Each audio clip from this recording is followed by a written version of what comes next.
guys, pag-usapan lang natin ang breaking news na pinagkakaguluhan ng maraming netizens. Kathryn at Daniel Padilla, todong-todo sa pag-ataw sa kanilang performance sa ABS-CBN Christmas ID. Grabe nga naman kasi guys, no?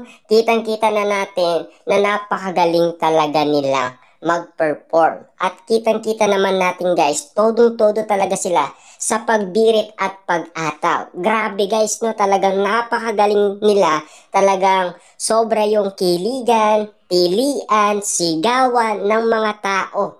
Kitang-kita kasi nila guys na grabe ang nangyari sa Christmas special ng ABS-CBN sa performance ni Kathryn Bernardo at Daniel Padilla. Doon pa lang guys, kitang-kita naman natin na marami ang nag-iintay, marami ang abangers, marami ang sabik na sabik silang makita kung ano ang gagawin nilang performance. Grabe nga naman guys, no? Si Kathryn Bernardo pa nga guys, yung rehearsal pa lang, pinagkaguluhan na ng mga Katden fans at iba pang mga fans ni Kathryn Bernardo at ng mga netizens. Grabe nga naman kasi guys, ang performance nila talagang atak nga naman guys ng mga viewers at siyempre ng mga audience na kinikilig nga naman abang sila ay nanonood nga naman sa kanila. Grabe yung moment na yun guys, no? Talagang hindi malilimutan ang nangyari kina Kathryn Bernardo at Daniel Padilla. Kahit sabihin na natin guys, todong-todo ang kanilang performance na pinakita sa lahat ng kanilang mga fans. Siyempre, kalugod-lugod nga naman yan guys sa kanilang mga fans. Alam naman natin marami ang sabik na magkabalikan sila. Siyempre sila din guys ang gagawa ng paraan kung mahal pa rin nila ang isa't isa. Kasi guys, ang tinitignan nila dito, yung nakita nilang performance nila dati.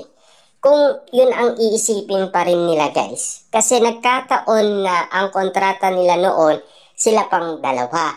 Kaya yung kontrata, kailangan silang dalawa ang makita. Kasi yun ay tinatapos na lang. Diba? Kaya nga naman guys, nung nagkapirmaan na sila ng new contract, iba na. Solong-solo na ni Kathryn Bernardo at Daniel Padilla ang bago nilang kontrata. Hindi na Katniel. Kaya nga guys, nawala na yung Katniel, wala na tayong nakita at wala na tayong nasilayan sa Christmas special ng ABS-CBN 2024 kasi wala na. Iwalay na kasi. 'Di ba? Kaya wala na tayong makita pang banner ng Katniel kasi wala na kasi guys ang mga fans ng Katniel. Meron pa nga guys umaasa na talagang magkakatuluyan pa ang Katniel. Pero paano naman guys ang nabubuong relationship ni na Kathryn Bernardo at Alden Richard na super nagpakilig sa buong mundo. Grabe nga naman kasi guys, no, talagang kitang-kita na sobrang sweet na nila at sobrang lambing. Kaso nga lang kasi, ang igit nilang tinitignan dito kung ano ang mangyayari kapag nagkita muli si Daniel Padilla at Kathryn Bernardo sa Christmas Special 2024 na alam naman natin guys, noon nagtulong-tulong pa ang iba't ibang celebrity na talagang makita silang dalawa na maayos at magpakilig ng marami Katniel fans. Kasi noon guys, meron pang mga Katniel fans, 'di ba, na pumunta sa nasabing Christmas Special 2023. Pero ngayon, wala tayong makitang banner, 'di ba? Naglaho na. Puro Daniel Padilla na lang guys ang makikita natin at solid fans ni Daniel Padilla. Grabe yung mga moment na yon na inihintay nila na ayon sa kanila, ang inihintay nila mag-perform ang dalawa. Nakitang-kita naman natin kasi guys, magkaiwalay lang. Todo yung pag-ataw nila guys, siyempre, yung birit nila talagang kakaiba na. 'Di ba? Yung moment na yun guys na inaasahan natin, talagang sobra-sobra pa ang pinakita nila sa kanilang pag-ataw, sa kanilang performance. Kasi sabik ang mga taong makita sila, masilayan silang muli. Kasi yan kasi guys ang inaabangan ng karamihan.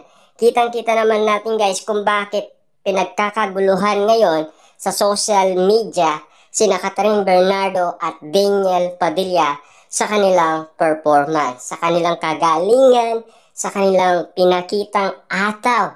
Grabe guys, no? Hindi malilimutan ang ginawa nila.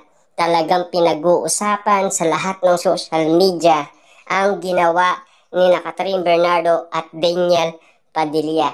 Inaasaan na natin yan guys na magkita sila. Dahil iisang kumpanya lang ang pinapasukan nila. 'Di ba? ABS-CBN 'di ba? Kasi ang tinitignan natin dito kung ano ang mangyayari.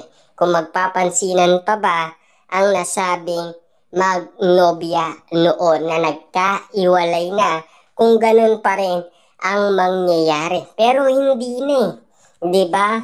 Todo-todo lang guys ang kanilang pag-ataw sa kanilang performance, pero wala nang pansinan pa kasi tapos na 1 year na ang lumipas guys Wala namang ginawa si Daniel Padilla, 'di ba? Hindi naman siya kumilos, hindi siya gumawa ng paraan na talagang naayon sa kanyang pagmamahal. Kung gusto niya talaga si Catherine Bernardo, bakit hindi siya sumubok ng paraan para magkasundo silang dalawa? 'Di ba? Ganun lang yun Kung kaya kang patawarin talaga ni Catherine Bernardo, kung papaano ka nanligaw noon, kung papaano ka sincere noon, dapat mas binigay mo yun ng best or doble o triple. Kaso nga lang guys wala tayong naririnig na ganun Umaasa lang si Daniel Padilla sa mga malalapit na kaibigan ni Catherine Bernardo. Nakikisuyo siya, pero paano nga naman sila kikilos kung madadamay naman sila? 'Di ba? Ang gusto nila, ang kumilos si Daniel Padilla, ipakita niya ang pagiging lalaki niya at ipakita niya ang pagmamahal niya kay Catherine Bernardo. Kaso nga lang guys wala hanggang sa sumuko na lang si Daniel Padilla dahil wala na siyang magagawa pa. 'Di ba? Ang nakaraan ay nabura na ni Catherine Bernardo. Kasi yun yung little Catherine Bernardo na minahal ni Daniel.